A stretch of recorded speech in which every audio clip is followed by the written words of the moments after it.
Venessa, it's real nice to visit with you again. We haven't seen you in several years. Thank you for having me. Well, I think that your story is such a wonderful story for other adolescents and teenagers to hear, because it gives so much hope to teenagers who've been suffering with ADHD. When you came to us, you were junior in high school, 16 years old. Yes. Now you're 21, and you've changed your life for the better remarkably. Yeah.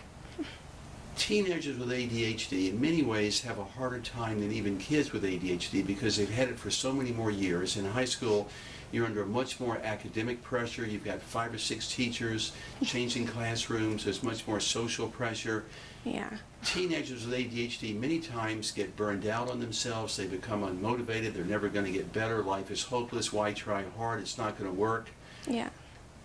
You had not given up on yourself. No. When you came here.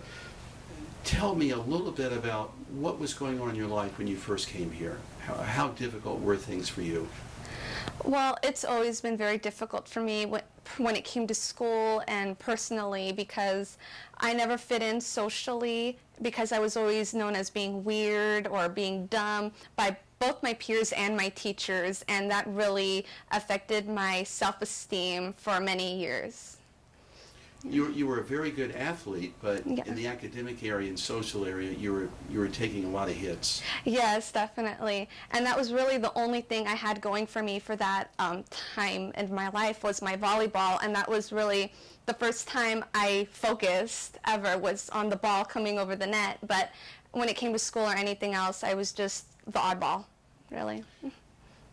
Your mother and yourself would drive 2 hours here to get here one way. Yes. That's determination.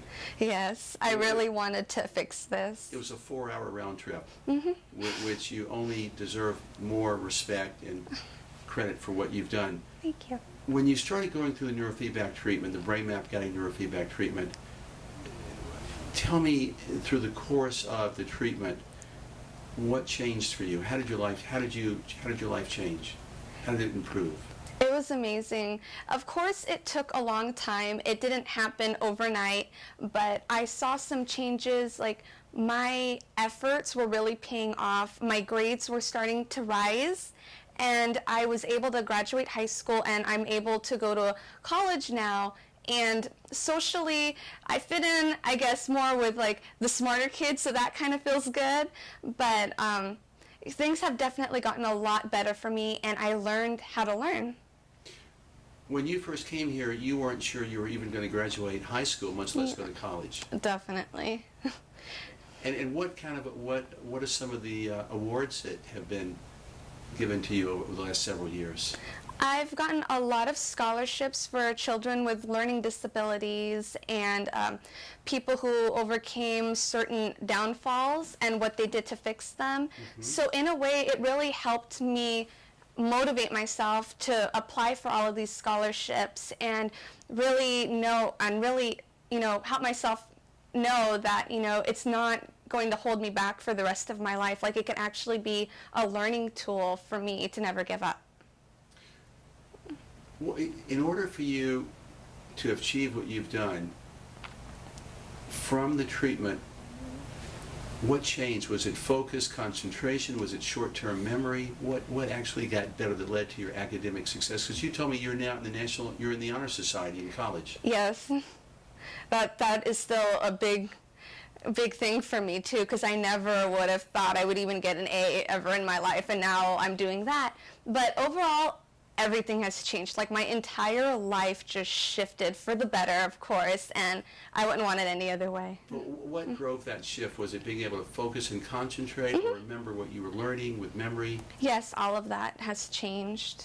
And of course, my study habits have become more intense, but it helps me out and things stick with me. And also, I've just been studying smarter and just really remembering what I learned here as well. Before you were treated here, what was interfering with your doing well academically?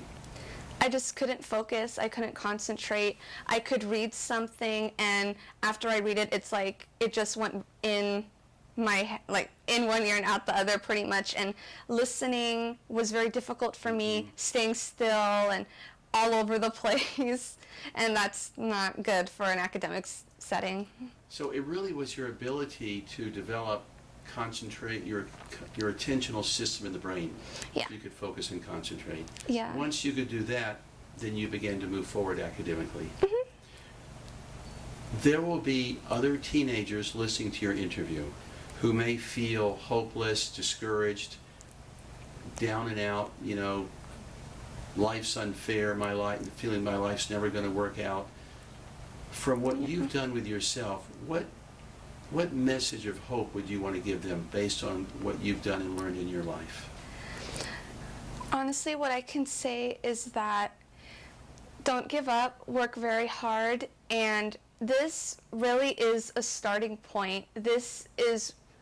It's going to be tough, but you really have to work hard at it and really trust that it'll happen for you, because coming here was honestly the best thing I could have ever done. This is where I learned to learn to focus, and really learned to embrace this biological flaw that I had, and now I turned it into something greater, and that's what I think anyone can do as well. Venessa, thank you, dear. Thank you very much. Thank you.